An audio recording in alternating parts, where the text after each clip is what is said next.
وایي که اسلام حق وي نو په دې کې به ډېرې ډلې نه وي لکه بریلیان او اشاعتیان او جمعیتیان او وغیره.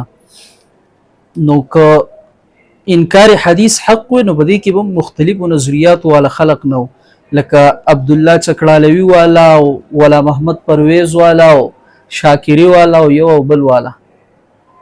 دغه سانته کې که الحاد حق وي نو په دې کې به مختلف قسم چې دا اپیسټمالوژیکل ایتیست دی او دا پلای ایتیست دی، ځکه ټول ملحدین خو یو شان ترې دي.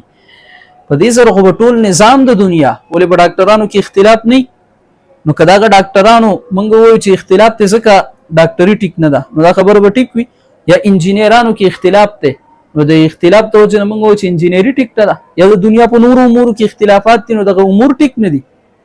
نو که په اسلام کې اختلاف ته ردی وجه نه دا ټیک نه، دا خو ډیره د مزاق خبره ده.